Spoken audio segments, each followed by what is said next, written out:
comentaba que el tema del COVID-19 en realidad va a generar muchísimas oportunidades. Está cambiando el sector dramáticamente. De hecho, creo que una muy buena frase para empezar, José Alonso, esta noche, es comentarles que de acuerdo a la última estadística, los cambios digitales que íbamos a alcanzar en los próximos 5 años, 5 o 6 años, se han alcanzado en las últimas 8 semanas de cuarentena. Entonces, en 8 semanas, en simple, hemos avanzado lo que íbamos a avanzar en 5 o 6 años, ¿no? Significa, nosotros lo hemos visto, cambios o incrementos en el e-commerce, incrementos en lo que es el tema del home office, ¿no? Nosotros como Lolinsa teníamos, siendo una empresa de tecnología, teníamos la expectativa de ir haciendo home office en un plan de 4 o 5 años. De hecho, que habíamos empezado con las mujeres, decíamos las casadas, que tienen hijos menores, iban a trabajar los martes y jueves a sus casas y solamente venían lunes, miércoles y viernes. Íbamos a estar así más o menos unos 6, 8 meses. Después íbamos a continuar con todos los casados y de ahí progresivamente entiendo que en unos 2 o 3 años íbamos a estar como oficina trabajando en home office, pero a raíz de la cuarentena, el 100% de la migración se tuvo que hacer en esas semanas, ¿no? Y esto ha sido producto de la del nombre disrupción, ¿no? José, yo tengo un inconveniente para compartir mi pantalla. No sé si tú puedes compartir tu pantalla y lo hacemos. Sí. Ya. Entonces, veamos contigo, ¿no? ¿Qué ha sucedido? ¿Cuál es la realidad, por ejemplo, de los hospitales post-COVID-19? Los hospitales ya no van a ser los mismos. Hospitales, clínicas no pueden ser las mismas porque si ustedes ven a los pacientes, cómo estaban sentados, cómo estaban ubicados, ¿no? Me vas poniendo, José, la presentación, el PPT. Dame unos minutos, por favor. Eh, los pacientes estaban uno al costado del otro, ¿no? Cómodamente sentados, ¿no? Pero sin la llamada distancia social. El día de hoy, los pacientes, ¿no? Van a tener que mantener 1 o 2 metros. El acceso a un hospital, ¿no? Va a ser más parecido al acceso a un supermercado, ¿no? ¿Cómo se accede a un supermercado? Se accede en fila a 1 o 2 metros de distancia, con los conos rojos separadores, ¿no? Y la entrada obviamente va a ser mucho más lenta. O sea, los pacientes no van a poder ingresar a la velocidad que ingresaban y los médicos no van a tener el flujo de pacientes que podían atender. Si ustedes imaginan un ascensor, ¿no? Un ascensor que podía llevar 6, 7, 8 personas, dependiendo de la institución. El día de hoy el ascensor va a tener que llevar 1 o 2, y el tiempo es de subida y es de bajada. Entonces, eso va a complicar muchísimo el tráfico de los pacientes. En la farmacia, en el laboratorio, en los exámenes auxiliares, que podía haber gente, también van a tener que mantener las distancias y los flujos de atención, obviamente con los cuidados para prevenir contagio.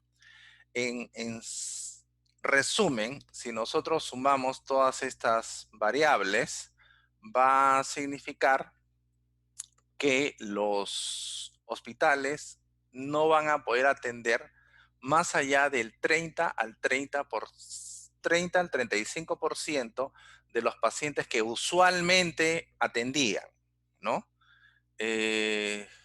Ergo, el 70 o 65% de los pacientes van a tener que ser atendidos de manera virtual. Y eso es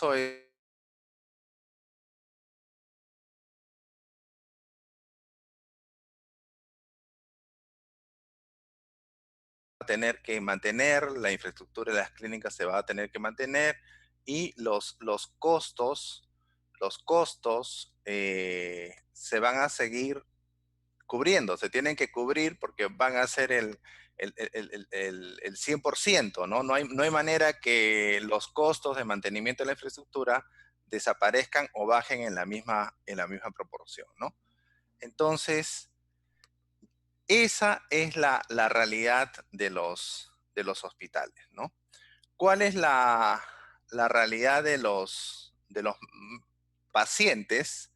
Es que los pacientes, ¿no? En general van a preferir quedarse en sus casas, ¿no?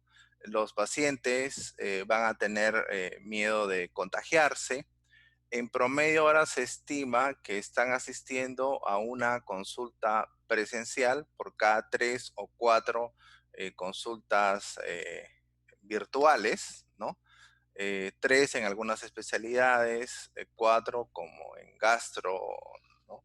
Eh, pero la media está entre 3 y 4 consultas, ¿no? Esta va a ser la realidad para los pacientes, ¿no? Los cuales van a estar bastante complicados, ¿no? Con el tema del post-COVID-19. ¿Cuál es la realidad para los médicos? Si ustedes me preguntan entre hospitales, pacientes y médicos, nosotros les diríamos que la realidad más complicada la tienen los médicos. O sea, la tienen ustedes. ¿Por qué? Porque el médico, por ejemplo, atiende la consulta ambulatoria en espacios pequeños, ¿no? Espacios que son de 3 por 3 metros cuadrados, 2.5 por 2.5 metros cuadrados, ¿no? Entonces es un espacio ideal para que se contagien, ¿no? El espacio per se es ideal para que los medios se contagien, ¿no? Un médico atiende en promedio, digamos, entre 12 a 18 pacientes por día, dependiendo si trabaja de 4 a 8 horas, dependiendo de la especialidad. Imaginémonos que son 15 pacientes. ¿Cuál es la probabilidad que tiene el médico, ¿no? De saber de dónde vinieron estos pacientes? ¿Cuál es la probabilidad, ¿no? Yo podría decir si esos pacientes vinieron en bus, esos pacientes vinieron en su auto, vinieron caminando, ¿no? No tengo ninguna posibilidad de saber. Guardaron la distancia social en la parada del bus, vinieron con mascarilla, no hay manera, ¿no? Entonces, probabilísticamente, cada paciente incrementa el riesgo de contagio para los médicos, ¿no? El- tenemos también que, gracias Mesa, siendo una empresa de tecnología, como diría la ley de Murphy, ¿no? Me disculpan, voy a la lámina de los...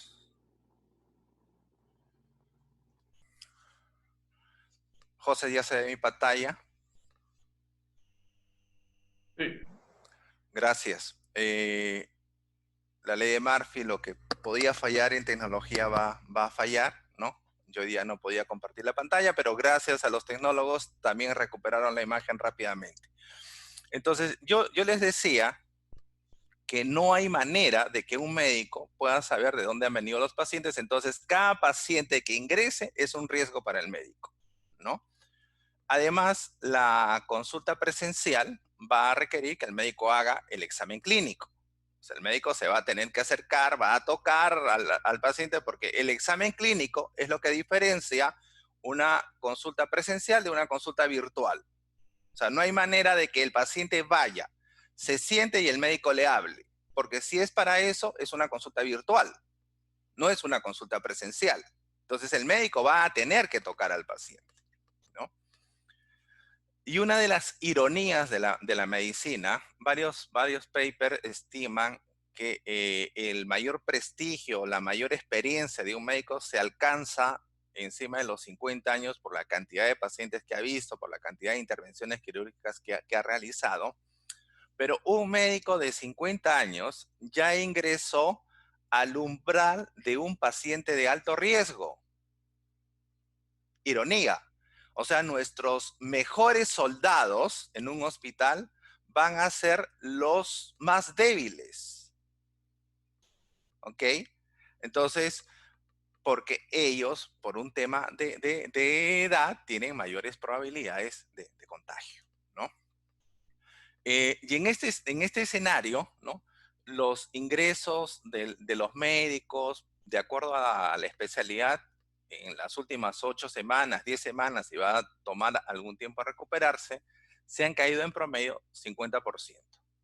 Entonces, por eso, si me preguntaban, la realidad de los pacientes, que va a cambiar el escenario, y la realidad de los hospitales, me parece que los médicos la tienen más complicada, ¿no? Ah, hay muchos escenarios para lo que va a suceder en los próximos meses. Evidentemente, como esto es nuevo, hay más preguntas que respuestas, ¿no? Pero se pueden esbozar algunas tendencias. Ya José Alonso nos adelantó que el COVID-19 ha sido disruptivo. Entonces, lo que había que hacer en años, se tienen que hacer en meses, si no estás fuera de mercado, ¿no? El cambio, creemos que ha llegado para quedarse para los próximos 3 o 5 años. No creemos que es algo temporal. Entonces, hay que hacer ya cambios de manera más permanente. Creo que los mejores ejemplos en los diferentes países nos los están dando las legislaciones, ¿no? Eh, a mí me encanta, por ejemplo, el caso de la ley de teleconsulta, que tenía como unos 10 o 12 años en el Perú, casi sin moverse, pero en semanas se actualizó rápidamente, fue cambiando de acuerdo a lo que se llama la primacía de la realidad. Esta es la nueva realidad, entonces adapta las leyes para comportarse. Hecho que hay que saludar, así debieran ser todas las leyes. Y también de manera similar ha habido leyes en el Poder Judicial para todo el tema legal, ¿no? En este escenario se van a favorecer instituciones que ya han tenido alguna plataforma, por ejemplo, ya trabajaban con la historia clínica electrónica, pero sin embargo, creo que las instituciones que mejor les va a ir son aquellas que tienen mayor proclividad al cambio, ¿no? Que puedan saltar más rápido, porque el cambio tecnológico es muy fuerte, ¿no? Si lo quieres hacer a los ritmos de los años anteriores, no lo vas a poder hacer. Y la institución que originalmente era soportada por tecnología, va a entender que hoy por hoy la automatización ya dejó de ser un soporte. Ahora la automatización es el core del negocio. No vas a poder atender si no estás automatizado. No hay manera que llegues a un mercado virtual de atención, de gente que se está quedando en sus casas, que va a salir menos si sigues con tu esquema anterior, ¿no? Entonces, para ello, ¿no? Nosotros creamos ya hace como 4 años lo que era el Hospital Digital Guyana, que con la infraestructura de los clientes que veníamos manejando, los íbamos incorporando a través de conceptos de interoperabilidad, ¿no? Pero este era un proceso lento, ¿no? De hecho, que la interoperabilidad, la interconexión entre los diferentes actores de salud no es algo que la gente perciba, entienda, ¿no? Pero en términos de negocios sí es más fácil entender, ¿no? ¿Qué ha sucedido, por ejemplo, en el mercado de salud? En el mercado de salud nosotros tenemos tres actores, lo que le llaman tres stakeholders, ¿no? El grupo de los financiadores, que son los que pagan el servicio, que pueden ser seguros, compañías, el Estado o los propios pacientes. El grupo de los prestadores, que son hospitales, clínicas, centros médicos y médicos particulares. Y el grupo de los pacientes, ¿no? Usualmente un prestador atiende a un grupo de pacientes. Con este cambio que se ha dado en las últimas 8 semanas y donde se ha avanzado, se ha saltado digitalmente, ¿no? Lo que se ha logrado es una erupción, ¿no? Entonces han aparecido nuevos jugadores. En el grupo de financiadores, ¿no? Ya no están solamente los financiadores tradicionales, sino han aparecido las fintech, ¿no? Que son financiadores más pequeños que tienen microseguros, pero que no tienen instalaciones y todo lo trabajan digitalmente. De hecho, que ya hay autorización para que el 1 de agosto opere en el Perú el primer banco digital que no tiene una sola agencia, ¿no? Entonces, ya estamos en ese momento. Entonces, hay dos tipos de financiadores, ¿no? El tradicional y el tipo fintech, que es basado en la tecnología y que probablemente no lo vayan a ver, ¿no? Una de las fintech en otro segmento más conocida es las fintech que hacen cambio de dólares, Cambista, Lucas y Locos, ¿no? Estas fintech que cubren una necesidad financiera de los usuarios. ¿Qué ha sucedido con esta bomba, ¿no? Esta irrupción en el grupo de los prestadores, ¿no? Tenemos las clínicas, los grandes hospitales, que también han reducido su cobertura y es la enorme oportunidad para que miles de médicos puedan ser los prestadores directamente, ¿no? Y sabemos que los prestadores tradicionales pues ya tienen algunas debilidades, como ese omeprazol de 150 soles, ¿no?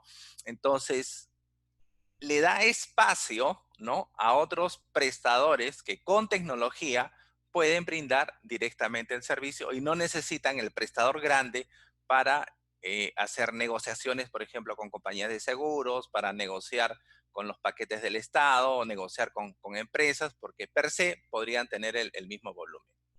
Y en el caso de los pacientes, también ha habido una disrupción interesante, porque hay pacientes que se atendían con su médico de San Isidro, porque vivían, digamos, en San Borja y les era muy accesible ir a San Isidro, pero el día de hoy se quieren atender con el médico que siempre querían, que vive en La Molina, porque el médico de San Isidro y el médico de La Molina la atienden vía teleconsulta. Entonces, hacer un Zoom con San Borja o hacer un Zoom con La Molina es exactamente lo mismo. Entonces, prefiero atenderme con el médico que me da más tranquilidad, más seguridad y es de mis preferencias, ¿no? Entonces, eso ha sido muy interesante para que los médicos puedan tener mayor cantidad de pacientes y los pacientes puedan tener mayor cantidad de alternativas, ¿no? Y no solamente locales, no solamente Lima, es provincias, diferentes regiones, inclusive el exterior.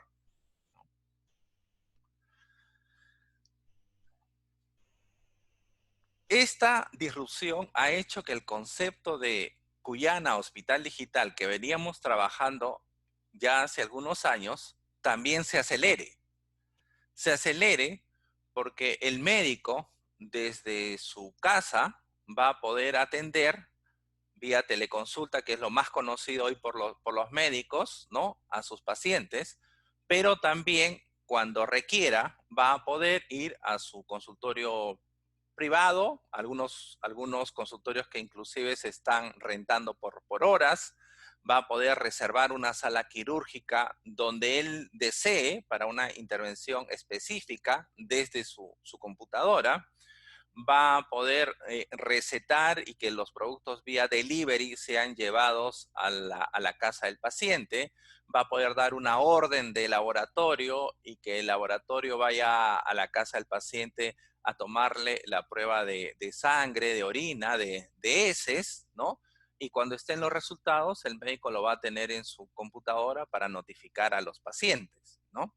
Los pacientes obviamente van a tener toda la información en sus celulares, toda su historia clínica, sus informes, seguimiento de sus tratamientos, o sea, muchísimo empoderamiento al paciente vía la tecnología. Y los médicos dentro del hospital digital van a poder decidir si quieren atender pacientes únicamente privados, quieren atender pacientes de compañías de seguros, quieren atender pacientes del CIS, quieren atender otro grupo de pacientes de empresas. Ellos van marcando qué tipo de pacientes de acuerdo a las tarifas que quieran ir señalando, ¿no? Entonces, es un hospital, ¿no? Basado, interconectado, ¿no? A través de la tecnología. Uno de los mejores ejemplos que podemos tener en este caso es lo que sucedió en el mundo con Airbnb, ¿no? Airbnb es la renta de los departamentos, ¿no? Todos conectados, una sola plataforma para usar ese gran hotel y es muy superior a un hotel tradicional, porque un hotel tradicional podría tener 200 habitaciones, pero para subir a 300 habitaciones es muy complicado. Mientras que una red de hospitales, pasar de 200 médicos a 400 médicos, a 800 médicos de diferentes especialidades, tener cobertura nacional es mucho más factible que tener una infraestructura física, ¿no? En el hospital digital, la concepción, como vamos a ver, es siempre que es mejor que un paciente se atienda en un hospital digital que en un hospital tradicional. Complementa la atención, pero la parte virtual es muy superior a la atención presencial. No, añado ahí algunos puntos. Eh, estos nuevos modelos de negocio no solo lo vemos, por ejemplo, en industrias como el Airbnb, sino también en industrias como finanzas. Bien dijiste antes, empresas como cambistas, que simplemente conectan a personas que tienen dólares a personas que tienen soles y viceversa. Lo mismo plataformas como Uber, lo mismo plataformas donde un usuario tiene dinero y desea prestar dinero a otro usuario. Y así hay distintos modelos de negocio que se encuentran en distintas industrias, distintos sectores. Entonces, es algo que tarde o temprano va a llegar de todas maneras para el sector salud, ¿no? Sí, totalmente de acuerdo. Yo creo que más temprano que tarde, pero es algo inexorable, ¿no? Entonces, este hospital digital crea una nueva experiencia para los pacientes y la idea es que los pacientes vivan más, que debería ser el core del hospital, porque están mejor cuidados. O sea, tienen más tecnología para estar mejor cuidados, ¿no? ¿Y cuál sería, por ejemplo, un circuito de un paciente atendiéndose en un hospital virtual? ¿Cómo se atendería un paciente, ¿no? Todos los accesos son vía internet, los pacientes se identifican. Esto nosotros lo manejamos bastante ahora porque todos hemos crecido digitalmente, ¿no? El solo hecho de hacer una videoconferencia en Zoom para toda la familia es algo increíble, ¿no? Normalmente sin cuarentena eso iba a demorar unos 3 o 4 años, pero ahora es sumamente común. El nuevo WhatsApp es Zoom, ¿no? Y me puedo ver con toda la familia desde cualquier parte del mundo. De ahí selecciono al médico, busco la institución con la que quiero atenderme, o si necesito un cardiólogo, busco si hay cardiólogos, el hospital me envía la lista de cardiólogos, yo selecciono un cardiólogo de acuerdo a las opiniones que puedan tener otros pacientes, de acuerdo a su currículum, de acuerdo a las calificaciones que puedan haber dado a los otros pacientes. Tengo las fechas disponibles de atención para las próximas 2, 3 semanas, ¿no? En este caso, como hay más oferta, obviamente los pacientes se van a atender en los próximos días, ¿no? Una vez que selecciono la cita, ¿no? Viene la parte de la confirmación, imagínense, y la pregunta de si yo deseo una cita presencial o deseo una cita virtual. Al inicio les dije que el indicador está en 1,3, una cita presencial por cada 3 citas virtuales, dependiendo de la especialidad. Aprovecho para ratificar que la teleconsulta no reemplaza el acto médico, lo complementa, ¿no? Pero lo complementa muy bien y lo complementa en estas proporciones. Si el paciente solicita una cita virtual, ¿no? Inmediatamente viene la plataforma de pago y donde se va a pagar de acuerdo a las tarifas que tengan las clínicas, que tengan los médicos. El médico puede seleccionar 3, 4 tarifas de acuerdo a los tipos de pacientes que atienda, ¿no? En este caso, José, ¿qué medios de pago tenemos? Bueno, también la tecnología nos ha ayudado bastante a integrarnos con distintas plataformas que facilita completamente el pago de la cita. Estamos integrados con cualquier tipo de tarjeta, Visa, Mastercard, Diners, etcétera, para que el paciente pueda pagar la tarjeta. También con plataformas como Yape, Luquita, Plin, que ya aproximadamente la tercera parte del Perú cuenta con estas plataformas de pago. Y también en caso exista algunos pacientes que deseen pagar de manera presencial o en efectivo, también estamos integrados con una plataforma que se llama Pago Efectivo, que permite pagar en bancos, agentes, ahora incluso permite pagar en tambos. Entonces, ya se ha abierto infinidad de posibilidades para que el paciente pueda pagar los servicios a través de la web o de manera presencial. Eso es muy interesante porque es dinero electrónico, ¿no? Con el cual se adquiere un servicio. Inmediatamente el paciente ha realizado el pago, viene la confirmación de la cita, le llega un email al paciente a su celular o podría llegarle también a la aplicación que se maneja. Le llega con los datos de la atención, el día que tiene que venir a la cita, la hora que tiene que venir a la cita y le llega un link, ¿no? De la videoconferencia, ¿no? Nosotros trabajamos con Jitsi, un servidor parecido a Zoom, parecido a Team, ¿no? Que es la dirección donde el paciente ya tiene que dar el link en el momento de la consulta, ¿no? Supongamos que esta cita la pidió el día lunes para ser atendido el día miércoles, ¿no? El día miércoles el médico ya tiene en su plataforma, esta es la vista de lo que el médico tiene solamente para él, que es fundamentalmente sus pacientes citados y su historia clínica, ¿no?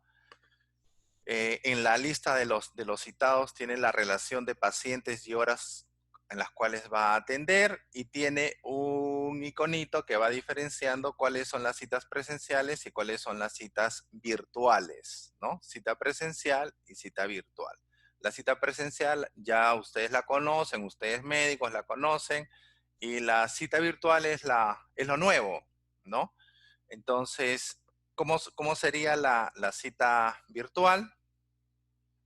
El médico solicita la historia clínica, inmediatamente aparecen los listados de las historias clínicas, selecciono mi cita virtual y ya tengo la historia clínica de la paciente a atender en un formato estándar internacionalmente, que es el SOAP.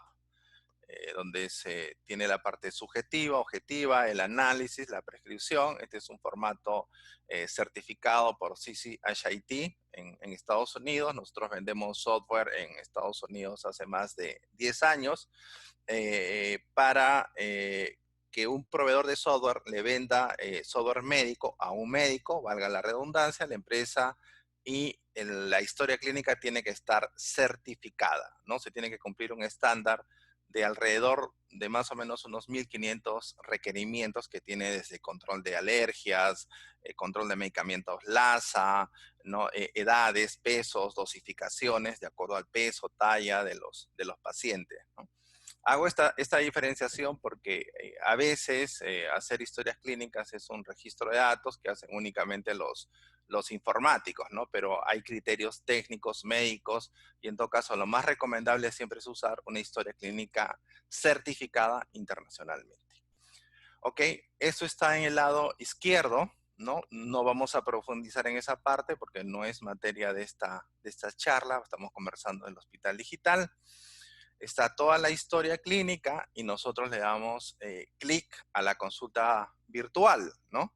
Inmediatamente se inicia la videoconferencia con el paciente. Ustedes lo pueden ver, está en negro. Yo tengo al lado izquierdo la historia clínica y al lado derecho la videoconferencia. Está en negro porque, si recuerdan, al paciente le llegó un correo y tiene que darle clic al link para unir y hacer la videoconferencia. En estos momentos el paciente todavía no ha llegado, el médico le da la entrada. Cuando el paciente llegue, conecta y ya están en videoconferencia, ¿no? El médico llevando la historia clínica electrónica, siguiendo los protocolos médicos de atención y conversando con el paciente. La enorme ventaja es que la historia clínica, la videoconferencia, perdón, es grabada como parte de la historia clínica, ¿no? Lo cual es muy importante para el paciente porque no lo deja en estado de indefensión, ¿no? Él puede haber dicho, expresado varias cosas y no ha quedado grabado. Y la historia clínica, otro tema que es importante para que tenga valor de acuerdo a la mayor parte de las legislaciones en Latinoamérica y de la legislación en Perú, tiene que ser firmada digitalmente, ¿no? Si no, es como que el médico estuviese jugando con WhatsApp, haciendo una consulta, porque en WhatsApp también ustedes ven al paciente, no necesitan una plataforma para eso, pero sí necesitan una plataforma con una historia clínica estandarizada, ¿no? Y necesitan usar la firma digital para darle validez al acto médico, porque en algún momento esta historia clínica podría ser pedida por un juez o un fiscal, ¿no? Entonces ustedes también lo utilizan como un método de protección, ¿ok? Toda la información es grabada, ¿no? ¿Y qué está viendo por su parte el paciente? Está viendo al médico. De acuerdo a nuestra experiencia, a veces el médico le pide que comparta la pantalla, los psicólogos que quieren ver un poco a veces le envían algún test y quieren ver cómo lo resuelve el paciente, ¿no? A veces los dermatólogos quieren ver cómo está cicatrizando una herida, ¿no? De acuerdo a la especialidad se pide compartir o no la pantalla. En todo caso, eso también queda a decisión del paciente, ¿no? Luego de ello, ¿no? Ya se completan todas las partes de la historia clínica, se cierra el acto médico, ¿no?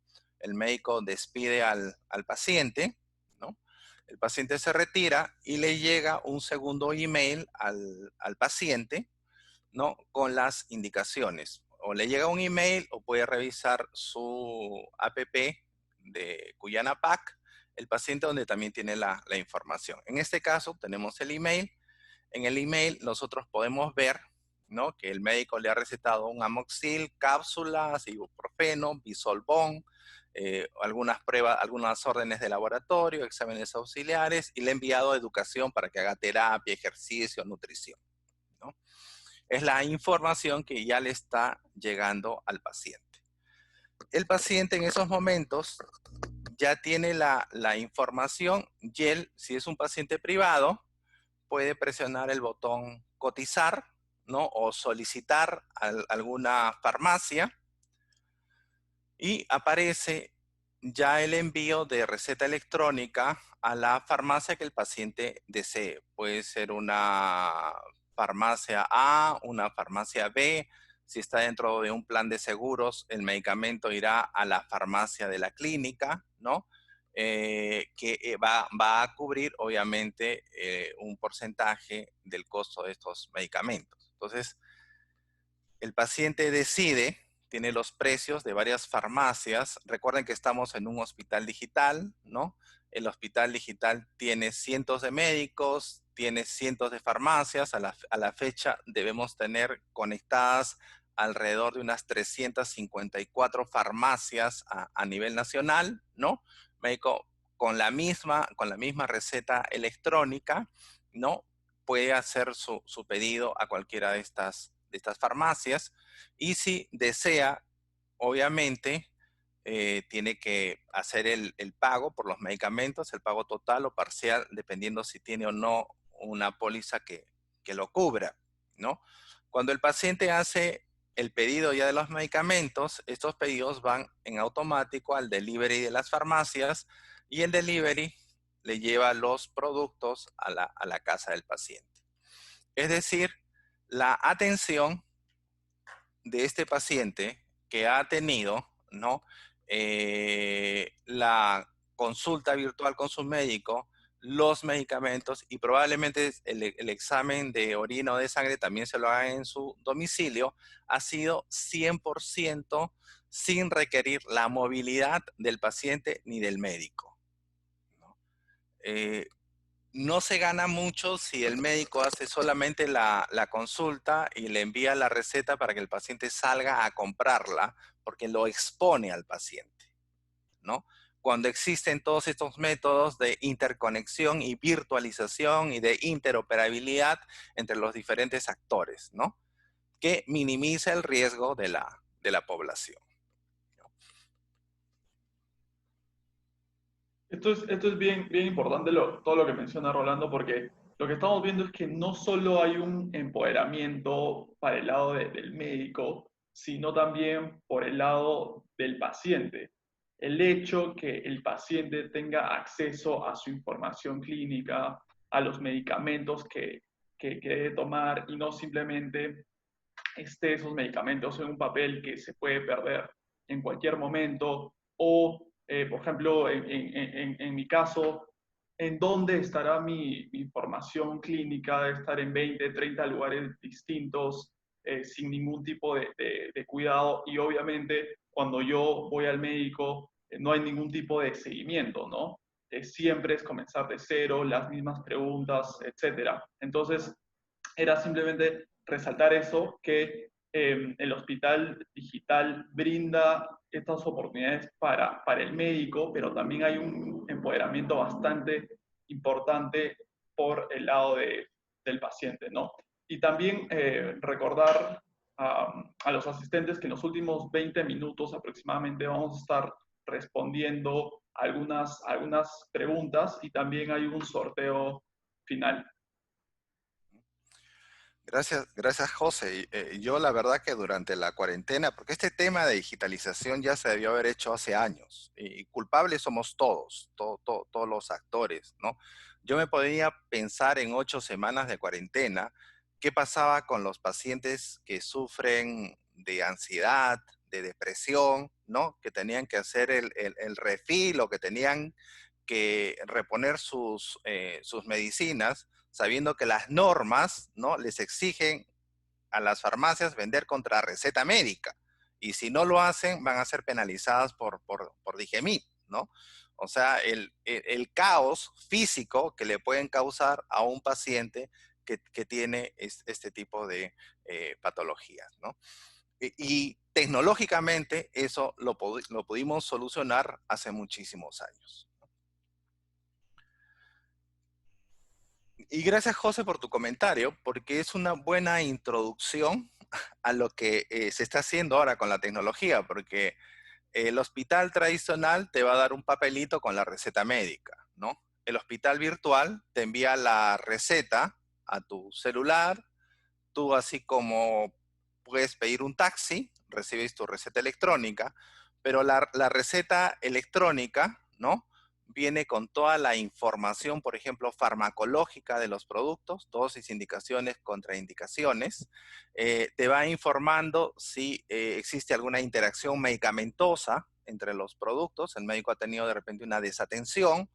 Te informa si es un producto LASA, ¿no? Un producto LASA es un producto que en nombre es parecido, pero que tiene otro fin, un amoxil como un amoxitén, ¿no? El amoxil te lo puedes tomar cada 8 horas, en Ecuador el amoxitén te lo tienes que tomar cada 72 horas, entonces si se confunden, te va a generar probablemente algunas convulsiones, ¿no?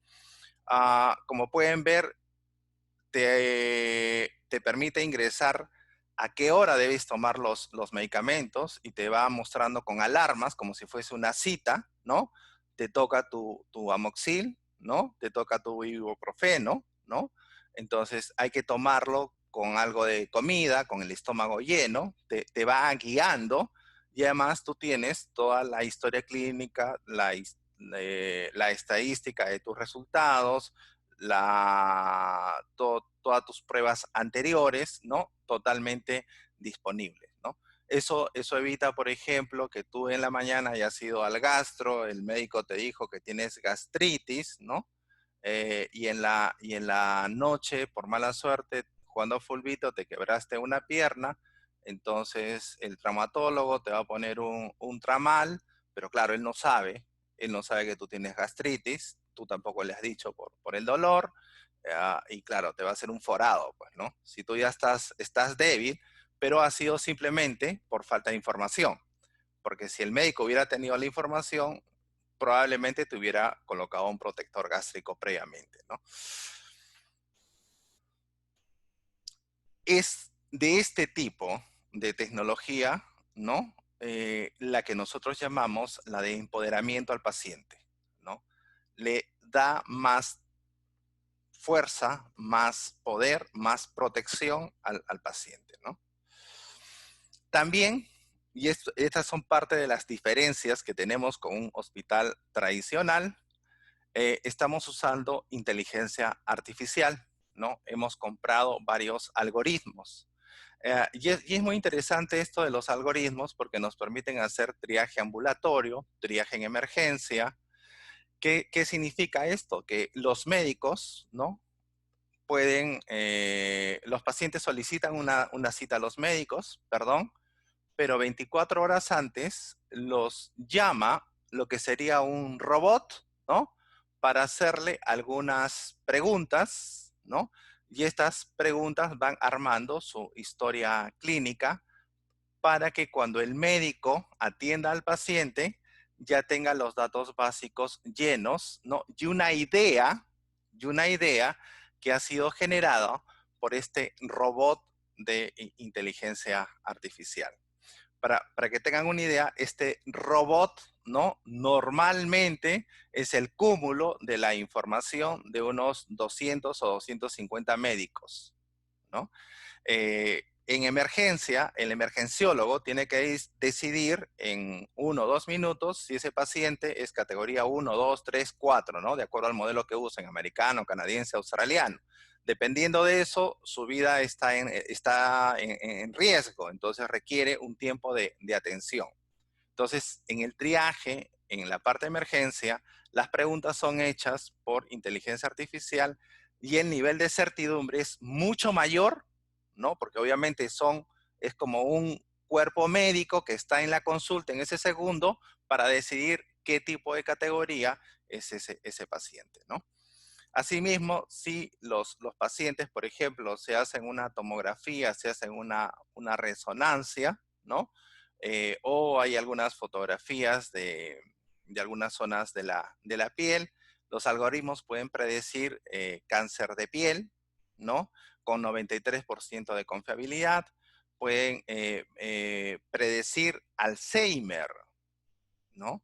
Entonces me están haciendo una tomografía, ¿no? Entonces, con la misma información de la tomografía, yo puedo chequear 3 o 4 diagnósticos futuros. Prevención. Prevención. Es la misma imagen que es analizada a través de algoritmos matemáticos, ¿no? Que solamente son posibles cuando usas el tema digital en pro del paciente. Para que tengan una idea de en el nivel que está esta tecnología, ¿no? Esta es una pequeña relación solamente de algoritmos ya certificados por la FDA en Estados Unidos, es decir, autorizados para ser usados en Estados Unidos. A la semana se deben presentar unos 5 o 6 algoritmos, ¿no? Porque hay muchas empresas privadas trabajando con estos algoritmos, ¿no? Por ejemplo, hacen predicción de fibrilación auricular analizando un trazado, ¿no? De ECG.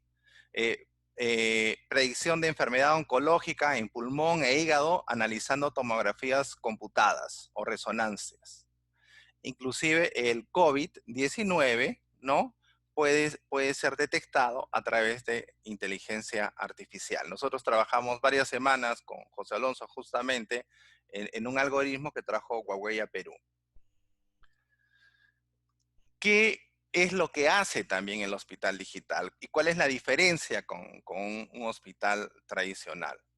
Es el monitoreo de los pacientes, ¿no? Nosotros estamos acuñando el concepto de consulta extendida 24 horas, ¿no? ¿Qué ha sucedido en un hospital, en una clínica tradicional? El paciente sale de la consulta 20 o 30 minutos después y después de la consulta ese paciente no le interesa al médico, ¿no? El médico no sabe si ese paciente se curó, no sabe si ese paciente se aburrió y se cambió de médico, o no sabe si se murió, ¿no? Porque no tiene manera de seguirlo. ¿Dónde se va a volver a acordar de ese paciente cuando vuelva a la consulta 15 días, un mes, 3 meses después, ¿no? En Cuyana, en el hospital digital, nosotros tenemos una serie de dispositivos que se han hecho más conocidos también con el COVID-19, que son los famosos wearables, ¿no? Que son los monitores tipo relojes, ¿no? Donde nos van enviando información sobre el paciente acerca de presión, latidos, nivel de oxigenación, fiebre. Tenemos wearables que están enviando 10 a 12 indicadores de salud del paciente. Entonces, toda esta información está llegando a nuestros centros de monitoreo para que después los médicos puedan tomar mejores decisiones con esta información, ¿no? Entonces, ya la consulta no es de los 20 o 30 minutos, sino es una consulta extendida de 24 horas. Yo te estoy monitoreando y cuando hay alguna señal de alarma, me van a avisar.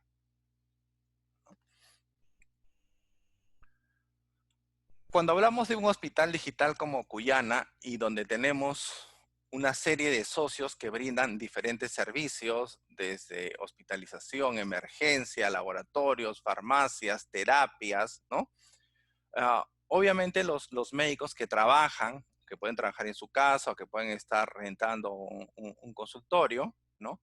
Tienen la posibilidad también de hacer la separación de sus quirófanos en el lugar que ellos quieran intervenir, que quieran operar, ¿no? Para ello seleccionan qué tipo de equipamiento van a necesitar, qué colegas los van a apoyar, o sea, si van a requerir obviamente el anestesiólogo, van a requerir un cirujano secundario o un cirujano principal, ¿no? Eh, ¿Qué día, hora? Y en virtud de ello se fijará obviamente una tarifa ya establecida por cada uno de los centros, ¿no? Como las consultas presenciales van a bajar, también tenemos, ¿no?, un grupo de consultorios médicos para alquilar únicamente por horas, lo que sería un Airbnb hospitalario, ¿no? El médico ya no necesita tener su consultorio 24 horas del día si solamente lo va a usar 1 o 2 horas. Si lo va a usar 1 o 2 horas, que pague por 1 o 2 horas, ¿no? Entonces ya tenemos esta oferta de consultorios, ¿no? Por horas en Lima, en Arequipa y José en Chiclayo también. Y la oferta de servicios se sigue sumando a nuestro hospital digital para que los médicos lo puedan utilizar cuando lo crean conveniente. También tenemos la ampliación de los mercados, ¿no? Para los médicos. Yo lo decía al inicio. Si un médico quiere atender un paciente privado o trabaja pacientes privados, que siga atendiendo pacientes privados.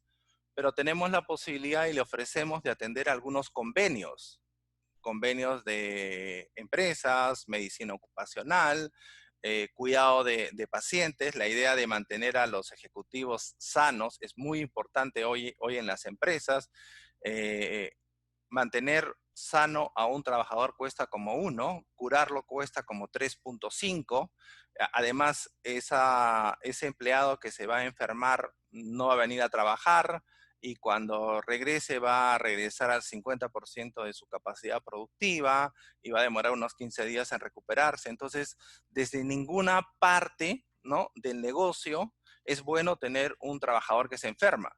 Entonces las empresas están obsesionadas, ¿no? Obsesionadas por tener trabajadores sanos. Entonces para eso hay que cuidarlos.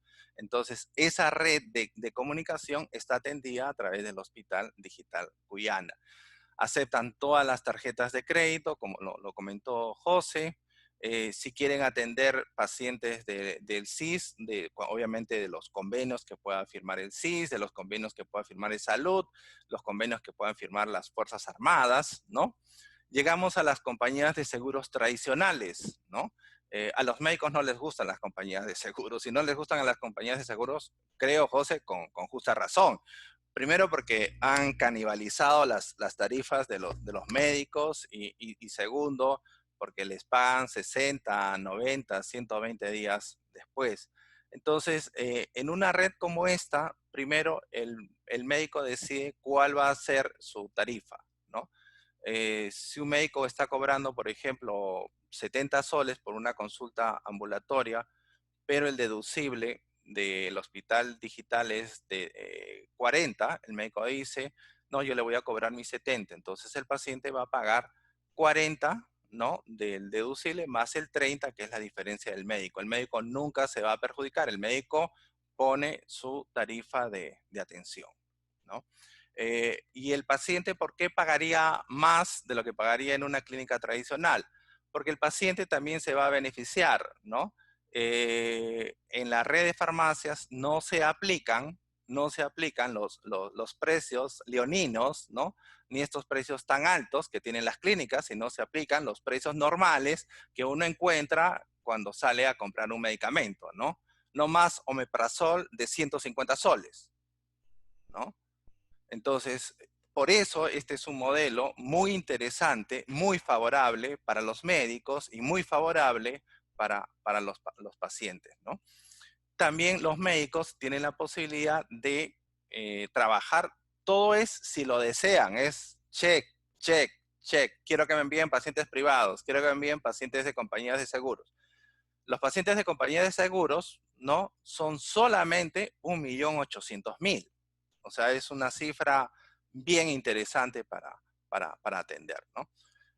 Y en el caso de los microseguros, son seguros para otro nivel, para otro sector de la población, pero que también es interesante en volumen. Y los microcréditos, si en algún momento la intervención del médico cuesta 1.500 soles, ¿no?, tenemos la posibilidad de darle un crédito a través de uno de nuestros socios. El paciente ingresa su DNI y si califica para el crédito, le dice esos 1.500 soles, te los vamos a poner en 12 cuotas al 10% de interés y al médico obviamente le van a pagar al contado, ¿no? Y el crédito se canaliza por la empresa de crédito. Entonces, es toda una red, es un networking, ¿no? Interoperabilidad entre todos los actores para hacer un mega hospital, ¿no? Ya terminando, ¿no?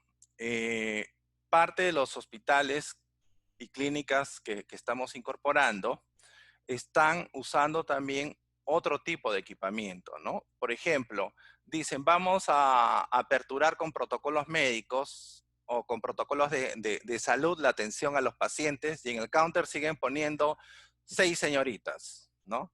O seis señores.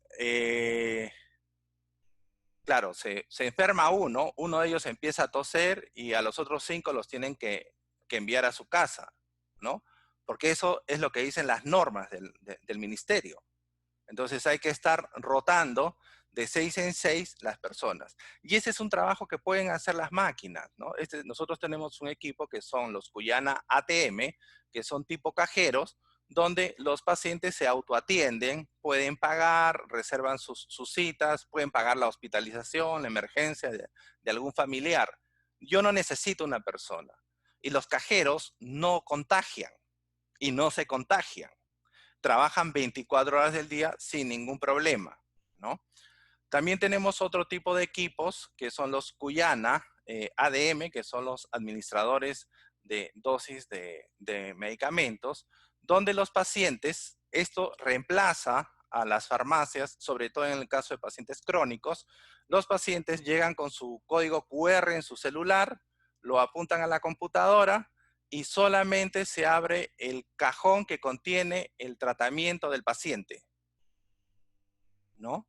Son estos cajones dispensadores de medicamentos, así como hasta antes de la cuarentena ustedes iban a una vending machine, ¿no? Ponían su moneda y sacaban su Coca-Cola, ¿no? Ahora enseñan su código QR y les devuelve los medicamentos, ¿no?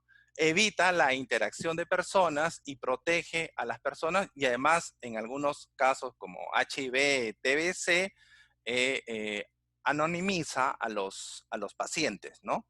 Les da obviamente cierto tipo de protección. Ahora, también resaltar que todas estas cosas que estamos presentando, por ejemplo, en el caso del asistente que dispensa medicamentos, son herramientas con las que ya contamos. Obviamente en el Perú no se ve mucho de eso, pero cuando uno va, por ejemplo, a Estados Unidos, ya está mucho más masificado, ¿no? Son como lockers donde se guardan medicamentos, están distribuidos en distintos puntos de las ciudades. El paciente va con su celular, se escanea un QR y ya sale el medicamento que debe tomar, ¿no? Entonces son tecnologías que ya se están utilizando y nosotros también ya estamos implementando en el Perú. Ok. Sí, José, es más,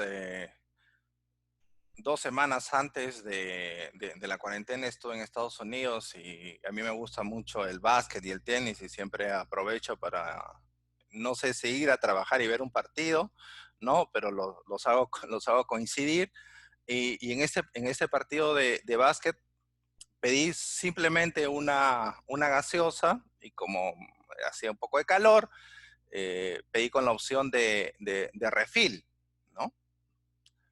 Solamente que el refill tenía la restricción que debía ser cada 10 minutos.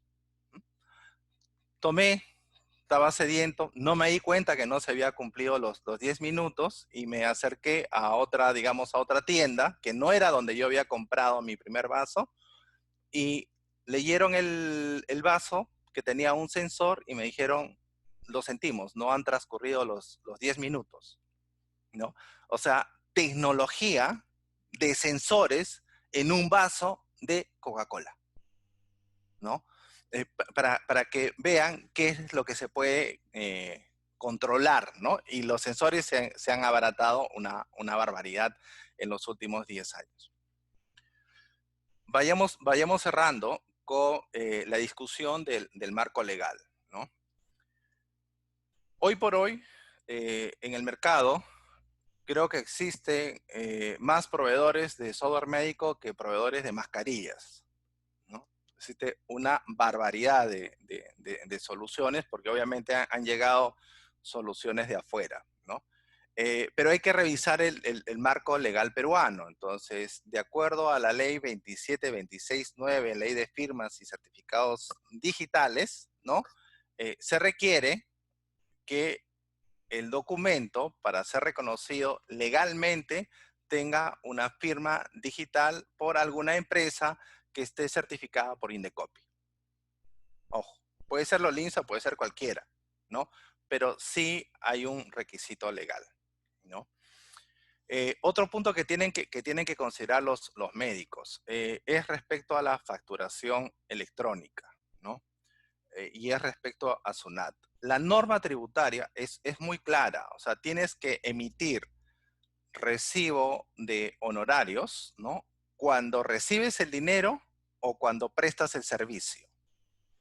Si tú le cobras la atención, ¿no? Vía una tarjeta de crédito, ya existe la evidencia que has cobrado el dinero porque es una transacción bancarizada, ¿no? Y si estás haciendo videoconferencia, existe la evidencia que has prestado el servicio. Entonces, yo no puedo arriesgar tantos años de prestigio médico por una desatención en no emitir el recibo de honorarios electrónicos. Entonces, sí se tiene que tener una plataforma que me den la cita y en automático le emitan la factura o la boleta al paciente para que me cubra tributariamente. Ustedes saben que eso tiene responsabilidad penal, ¿no? No es una multa, es responsabilidad penal, ¿no? Existe también la ley 29733, que es la ley de protección de datos personales, ¿no?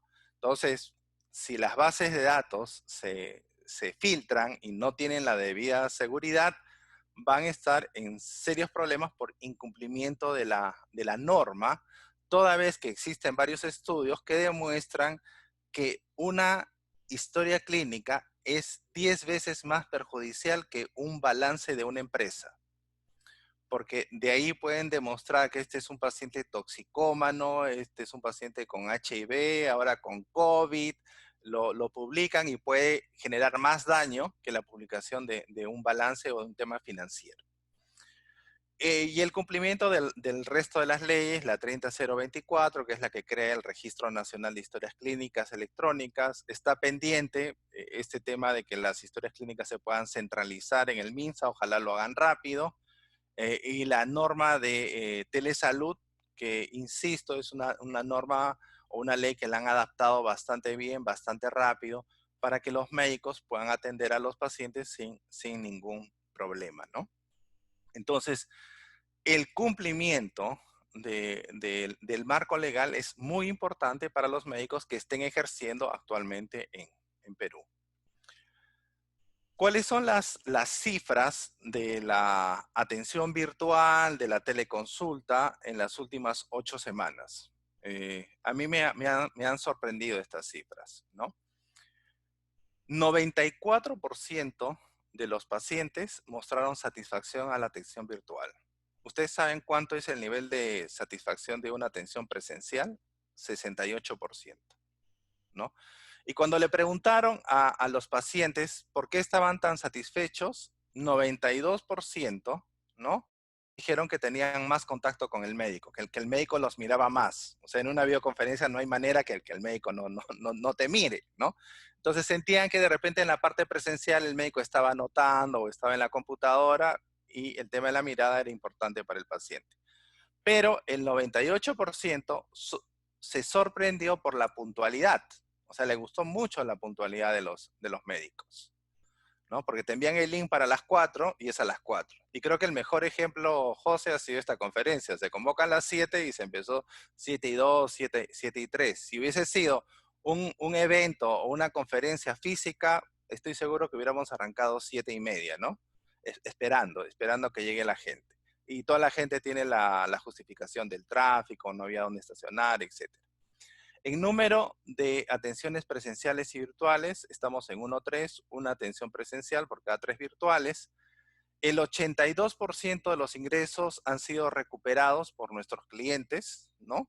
En 15 días estuvieron parados con la cuarentena, no hubieron ingresos, trabajando con atenciones virtuales, 82% en 15 días, y el nivel de satisfacción de los médicos también es alto. Este es otro dato que nos sorprendió bastante. Y cuando se les pregunta a los médicos por qué tienen un mayor nivel de satisfacción respecto a la atención presencial, primero dijeron que no se contagian, porque finalmente son seres humanos, ¿no? Segundo, no tienen que desplazarse, porque el tráfico de Lima es el tráfico de Bogotá, el tráfico de Guayaquil, el tráfico de Santiago. O sea, las principales ciudades tienen problemas de tráfico. Y tercero, que ya no necesitaban firmar contratos con diferentes entidades de salud, diferentes clínicas, para tener coberturas en diferentes sitios. Estaban básicamente en sus casas o en su consulta privada y desde ahí podían tener una cobertura geográfica mayor. ¿En qué tiempo promedio aprendieron a manejar la plataforma? Menos de 24 horas, ¿no?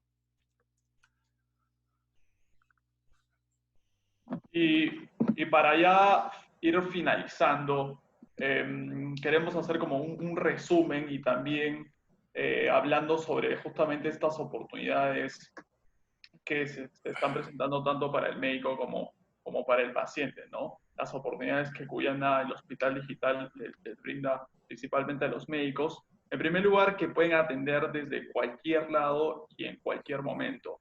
Ellos son, los médicos programan los horarios, pueden atender desde su casa, si se van de viaje por trabajo, también podrían atender desde cualquier parte del mundo, ¿sí? También es que no solo van a tener una cobertura física desde el lugar donde trabajan presencialmente, sino también pueden tener una cobertura nacional, podrían atender pacientes de distintas partes del Perú.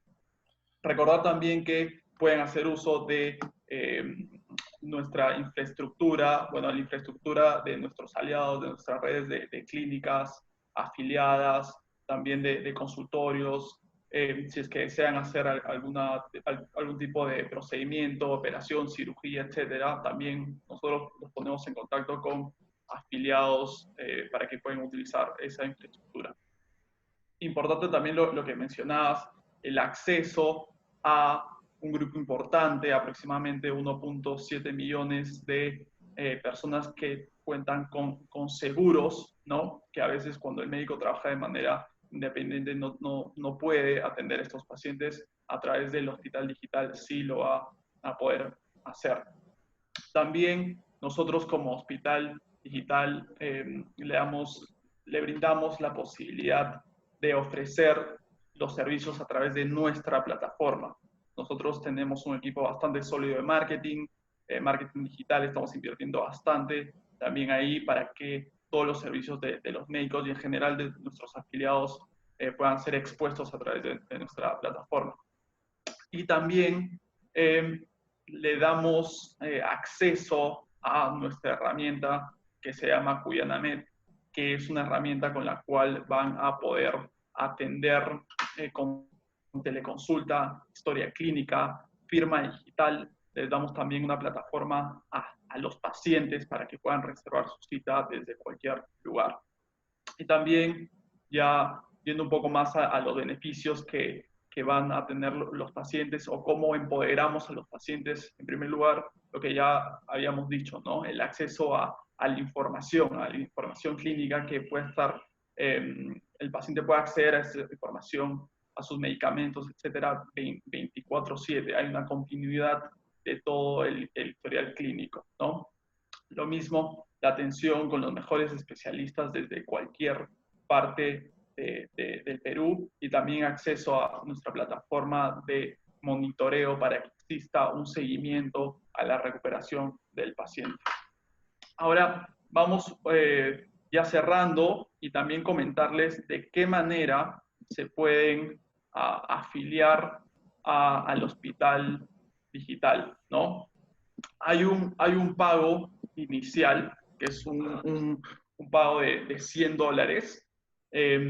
¿Qué tiene este pago de $100? Lo primero es que nosotros le proporcionamos a ustedes un certificado digital, ¿sí? Un certificado digital que es fundamental para que ustedes puedan firmar digitalmente la historia clínica. A partir de ese pago de $100, ustedes ya pueden acceder a nuestra plataforma de teleconsulta, de atenciones, de historia clínica. Y habría un pago adicional que es el 7% del valor de la consulta. Ahora, en este 7% ya está incluido el IGB, ya está incluido también la comisión que, pagan, que se debe pagar a las pasarelas de pago, que es en promedio un 4%. Ya todo está incluido en ese 7%, ¿no? Y como les indicaba, ya podrían hacer uso de la plataforma de teleconsulta, de historia clínica, de pacientes y más. Sí. También hay algunas preguntas, ya no nos queda mucho tiempo. Hay varias preguntas, vamos a tratar de resolver la mayor cantidad de preguntas. Nos preguntan, hay varias plataformas ahora de teleconsulta en el mercado. ¿Cuáles son los factores críticos, los puntos críticos que se deben considerar para elegir una plataforma de teleconsulta? Gracias por la pregunta, José, porque es cierto, hay muchísimo software. Yo no sé si hay muchísimo software, siempre ha habido muchísimo software. Entonces, plataforma o software de teleconsultas, hay desde, muchos de ellos son gratuitos, ¿no? Tengo entendido que el MINSA tiene uno gratuito, los ministerios de otros países tienen bastantes plataformas gratuitas, algunas organizaciones los venden muy cómodos, $10, $12, ¿no? Eh, pero yo no creo que los médicos estén requiriendo software de videoconsulta. Creo que los médicos están requiriendo más algunos conceptos, modelos de negocios, o sea, cómo reintegrarse, ¿no? A este esquema post-COVID-29, o sea, cómo, 19, cómo resarcirse de todo el tiempo que ha pasado y cómo ver el futuro de una manera diferente. Eh, Algunos médicos con algunos años más podrían acordar que en los 70, en los 80, los invitaron a participar, a ser socios, miembros de algunas de las clínicas que empezaban en esos momentos a construirse, ¿no? Eso fue en los 70, en los 80. Hoy por hoy se les está haciendo la misma invitación a este nuevo grupo de médicos a que se incluyan al hospital digital, a que sean miembros del hospital digital, de manera que puedan atender a sus pacientes digitalmente y puedan recibir los beneficios que tiene un hospital de esta naturaleza, ¿no? Perfecto. Hay algunas preguntas adicionales sobre la teleconsulta. Por ejemplo, nos preguntan sobre el consentimiento informado, sobre el consentimiento informado que el paciente tiene que eh, otorgar para que se pueda generar la atención.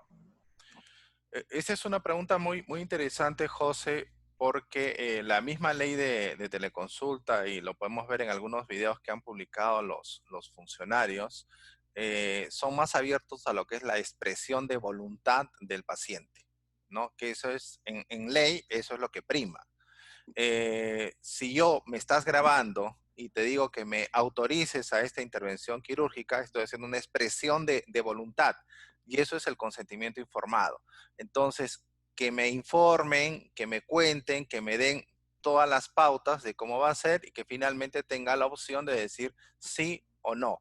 No necesariamente es escrito, ya no se acepta escrito, ¿no?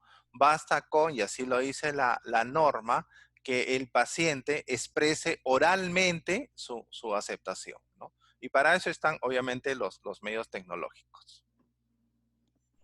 Perfecto. También hay algunas preguntas sobre un poquito más administrativas, sobre las tarifas, los pagos. Ahí recordar que cada médico establece su tarifa, establece cuánto va a costar la consulta. Nosotros somos una plataforma que obviamente el dinero llega a nosotros y nosotros ya lo derivamos a ustedes en algunos días, ¿no? Pero sí ustedes tienen completo control, seguimiento y ustedes colocan las tarifas de sus atenciones.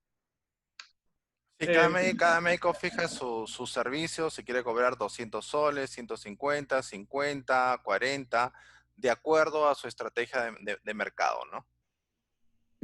sí, perfecto. También resaltar, porque hay una pregunta sobre el examen físico, ¿no? El examen físico y cómo se podría hacer el examen físico con la teleconsulta. Ahora, ya hemos dicho que la teleconsulta no reemplaza, ¿no? No reemplaza una atención presencial, sino la complementa, ¿no? Sí, el examen físico es ese gap, esa distancia que existe entre la consulta virtual y la consulta presencial, porque no hay manera que virtualmente se haga ese examen físico. Pero ese gap con tecnología poco a poco se está cerrando, ¿no? A través de estos famosos wearables, ¿no? Donde los pacientes se colocan estos dispositivos y van enviando información a través de sus celulares a la historia clínica. Presión, nivel de oxigenación, latidos, temperatura, ¿no? Yo les decía que medimos entre 10 a 12 indicadores. Nosotros recordamos que en Estados Unidos, por ejemplo, para acelerar la consulta en Puerto Rico, 24 horas antes le llega un email al paciente donde el paciente tiene que llenar todos sus antecedentes, si su papá, su mamá tuvieron cáncer, qué tiempo, a qué partes, ¿no? Si hubo asma en la familia, dónde vivieron, pero además se tienen que pesar y se tienen que tallar, ¿no? Y si no llenan esta información, no la graban, no la envían, al día siguiente no los atienden, porque parte del modelo es que el paciente tiene que colaborar con su información para que el médico pueda ir ya a hacer una atención sobre lo que es su especialidad y no sobre la parte básica.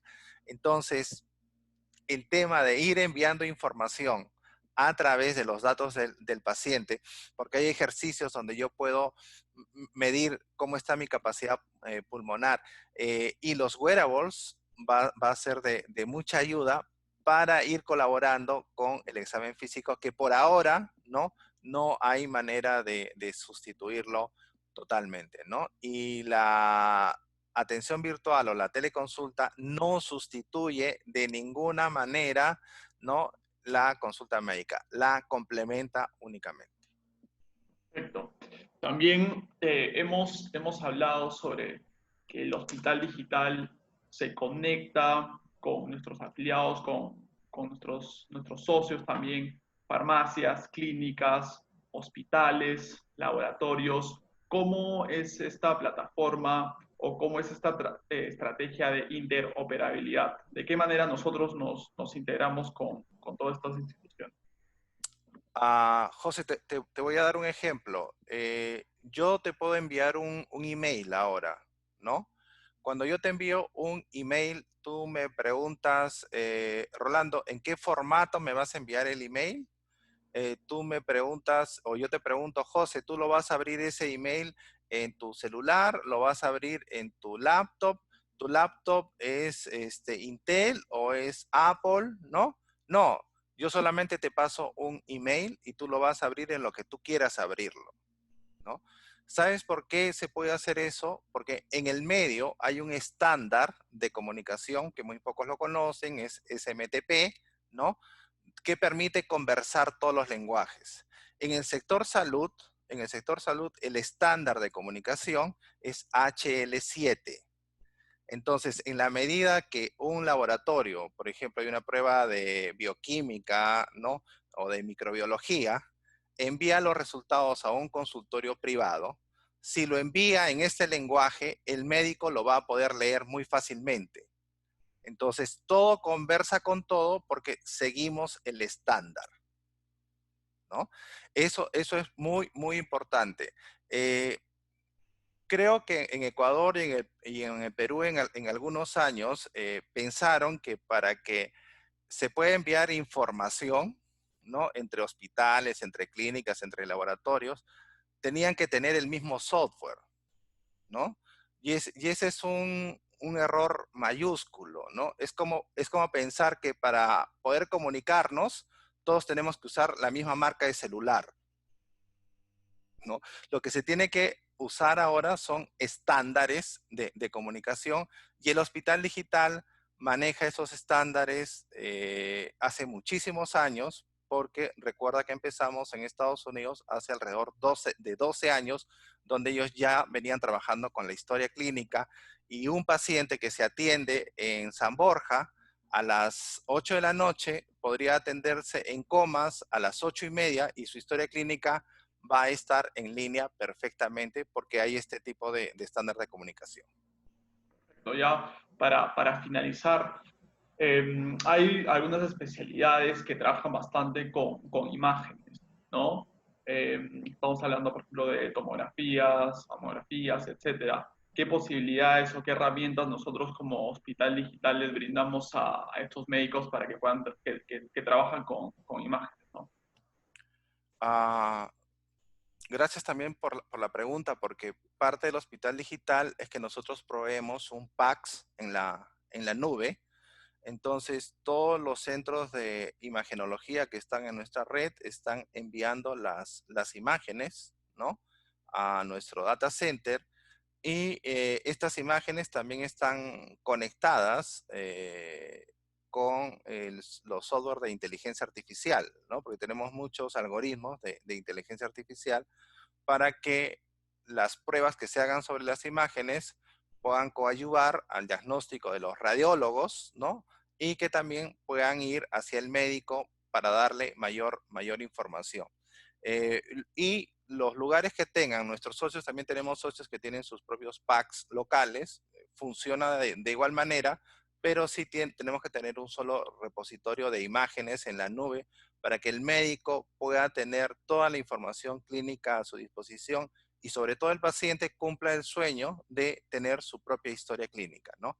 En algún momento, cuando el ministerio termine su proceso de integración, nosotros tendremos que pasarle toda esa información al ministerio y todas las compañías como Lolinsa que hagan sus hospitales digitales también tendrán que centralizar esa información. Perfecto. En general, gracias a todos por escuchar esta más o menos hora y media, por estar presentes en esta conferencia.